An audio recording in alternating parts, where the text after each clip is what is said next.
In the next exercise, we are going to extend our chat client example that we have been working so far to be able to access the JSON string from a server. So it'll go to a server and then download the JSON string from the server and then create the user interface. So when the application is running, this is what you will see at the completion of the exercise. So when the application starts running, it is going to make a list of all the friends that it constructs from the JSON string that it downloads from the server. Now, how is this different from the previous exercise that we have done? In the previous exercise, we read in the JSON string from a file that was in the assets folder and then constructed this list view. In the present exercise, we're going to get the same JSON string, but not from the file, but instead from the server. Whenever you need to do network access in Android, it always has to be done in a background thread. Or using an async task, you do the network access in the do-in-background method of your async tasks. So you will still see me using the async task in this exercise, and then we will be accessing the server behind the scenes and then downloading the JSON string from the server and then processing the JSON string. So much of the construction of the code will be very similar to the previous exercise, except that now we are accessing a server. So the part of the code that will be different now will be the place where we actually establish the connection to the server and then download the JSON string from the server. Once the JSON string comes in from the server, then processing it becomes straightforward. So let's look at the code in more detail. Once again, as usual, go to the course site and then download the zip file, unzip it, and then import the project into Android Studio. Whenever your application needs to access the server, it needs to make use of the internet connection on your device. So your application needs to explicitly specify permission or ask for permission to access the internet. How do you ask for permission? That is done by including the statement in the manifest file. So here I have the manifest file open for you. So the manifest file is in the manifest folder of your application. So I have opened that for you. And then inside here, we are going to type in the requirements for the permissions. So you will type in uses permission, and then Android Studio will automatically come in with suggestions for the permissions. So I would say uses permission, and then we have to ask for the internet permission. So as you go down the list, you would notice that there is Android permission internet to be given here. So that is one permission that we require.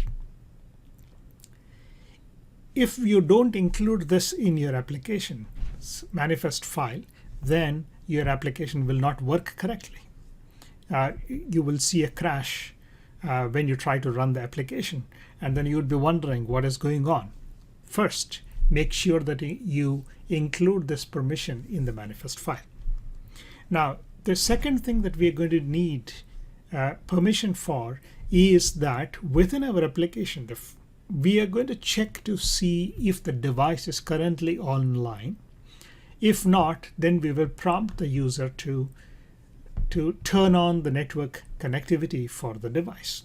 So to do that, we need access to be able to check the state of our connection. So again, for this, we need to seek permission from the user. So I will include users permission.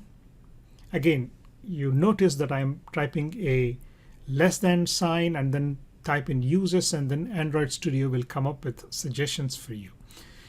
Users permissions, Android permission access network states. So that's the second permission that you need within our application in order for it to work correctly. So once you have done this modification, save the manifest file, and then we will move on to look at the remaining part of the code. Now,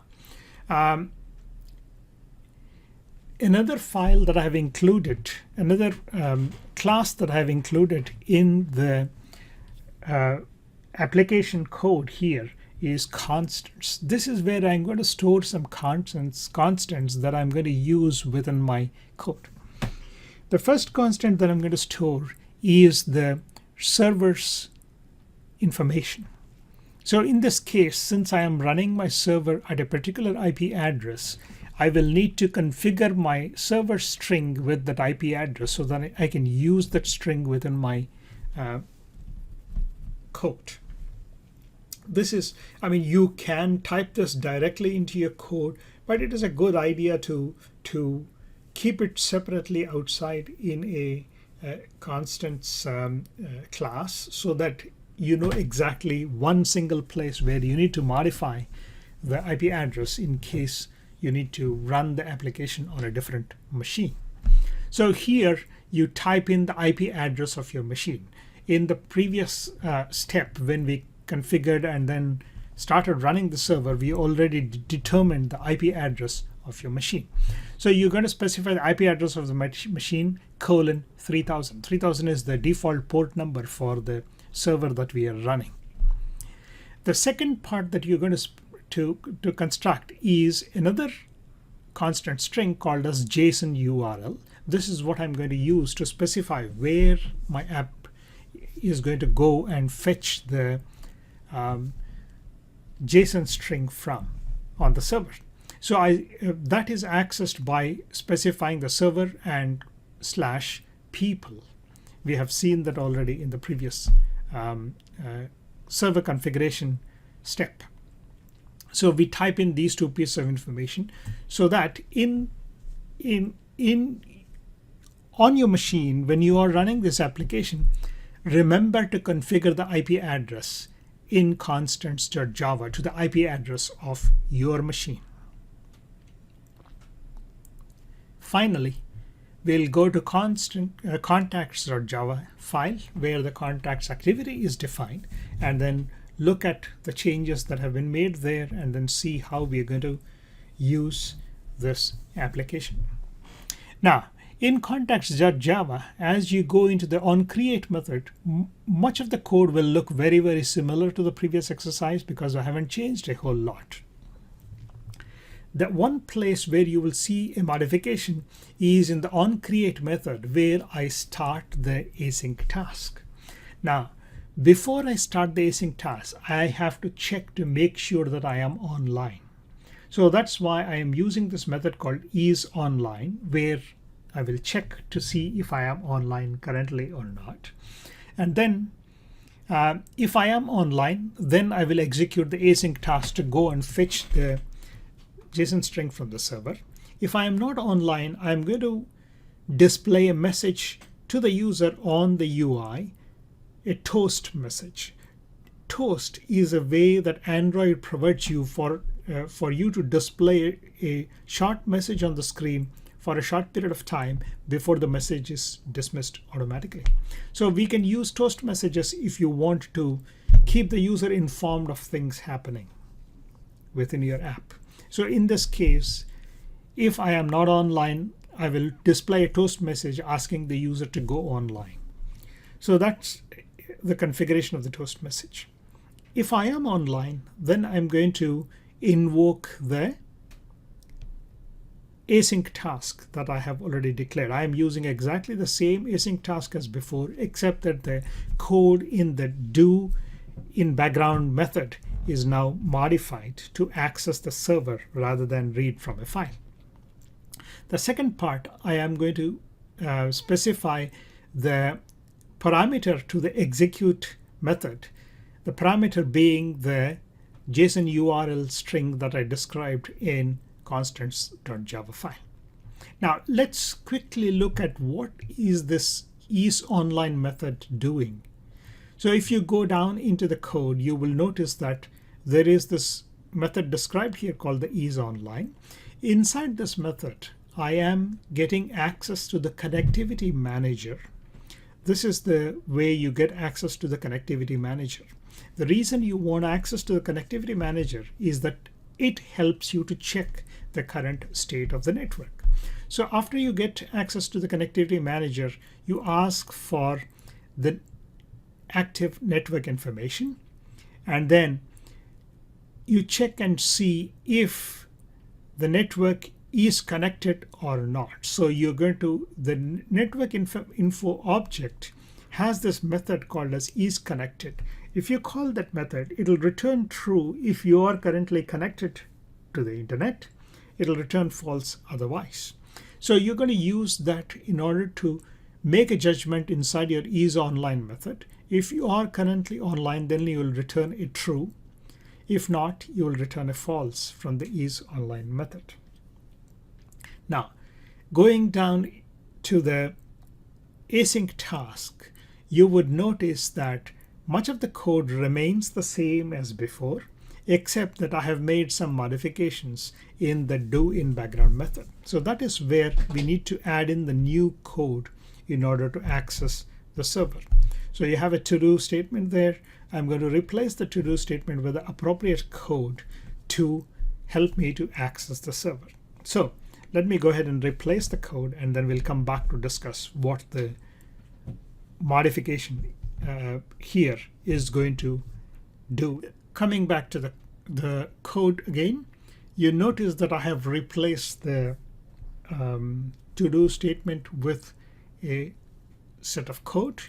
Let's examine this code and try to understand what exactly I am doing here.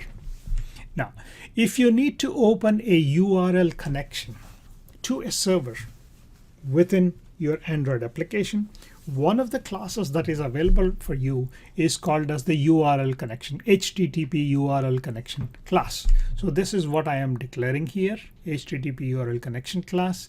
And then I am, from the doInBackground method, I'm going to return a result value, and this value will be returned to the onPostExecute method of my async task. So initially I set the result to 0. Then inside the try-catch method, so that the try-catch part, the catch part is if you fail to execute properly. But in the try method, let's look step by step to see what I am doing here. First, I am creating a URL. This URL specifies the URL of the server that I am accessing.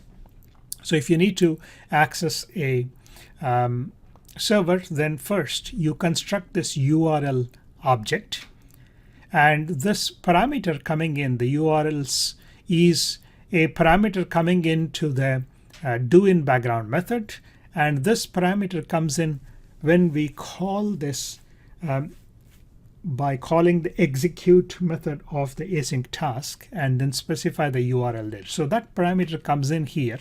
We are using that to construct the URL object. After that, then you are using the URL object and then calling the open connection method of that URL object. And this will establish the connection to your server. So this is what is used to try and open a connection to the server. So you would say URL connection, HTTP URL connection, and open connection. And then you will then set the URL connections properties you are specifying. So this is basically, if you're familiar with HTTP protocol, then you see that we are specifying certain properties for the header of the HTTP message that we are sending from the client to the server. So you're setting the content type to JSON, and you're specifying that you will accept the JSON string as the response coming in from the server. Now, in the URL connection object, you're setting the request method to GET.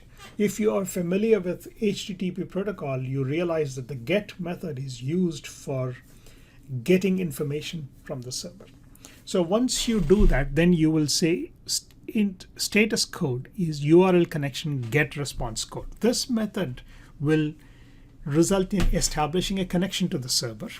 And then if it is successful, then the status code that will come back is 200 to indicate that the connection was successful and the data was downloaded from the server. If it fails for any reason, then the status code will not be 200. Typically, if your server is not having this object, then it will return a 404 not found. If the server is not reachable, then it will return a different code. And if the network is not reachable, it will result in a different code being returned and so on. But for us, the only interesting thing is a status code 200 coming in. A 200 status code indicates that the server was able to send you the information in a response message from the server. Now, once you get the response message, what we are going to do is this response message comes in as a buffer input stream. So using that, we are going to extract that into an input stream. We have already seen that we have used a similar approach when we read in information from a file. So here we read in the incoming stream from the server, and this is what will extract the body of the message, response message coming in from the server, and the body should contain the JSON string if the response from the server was correctly obtained. So then you will initialize the input stream, and then we're going to use this method called convert input stream to string to convert the incoming input stream into a string variable. So this is another method that I have defined below. So if you go down here, you will see that I have this new method called convert input stream to string, which takes the input stream as a parameter. And then in here, I am reading in from the input stream line by line, and then appending that into the result, and then that result will be returned. That is the string that will be constructed by reading in from the response coming in from the server, and then the string is constructed. So if the response was a JSON string, then this method will return the JSON string to the calling location. So this is where I obtain the JSON string here. And then after that, I'm going to use the process friend info method that we had used earlier to process the JSON string. So I am passing the JSON string as a input parameter to process friend info, and this results in the JSON string being parsed just like before, and the construction of the array list of friend info objects. Now, once we have that in place, the rest of the code is exactly the same. Okay, now if this is successful, then I will set the result value to 1. If the status code was not 200, then I will set the result value to 0, and then this is passed into the onPostExecute method.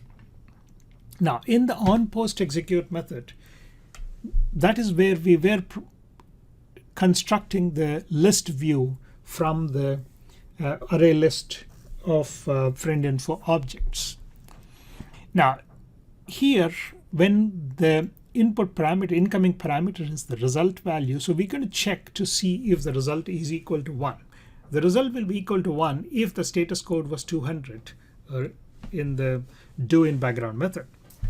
So in that case, I must have obtained the JSON string correctly, so I can go ahead and construct the list view from the friend info object. So that's why I'm going to do that there. If the result code is not equal to 1, then that means that something went wrong, so I cannot process the data properly. So that's the part of the code that is done in the postExecute method. The rest of the code remains the same. So once we have completed those modifications, then you can go ahead and run the application, and when you run the application, you will see the result that I showed you at the beginning of this exercise. So once you see the application running, you will see that the list view has been constructed with the list of friends from the server side. Now, in this step, in this exercise, I am not replacing the avatar image views by the photos of the users. That will be left as an exercise for you in the assignment, where you will use the Picasso library to download those files from the server and then initialize those image views with the corresponding pictures of the users.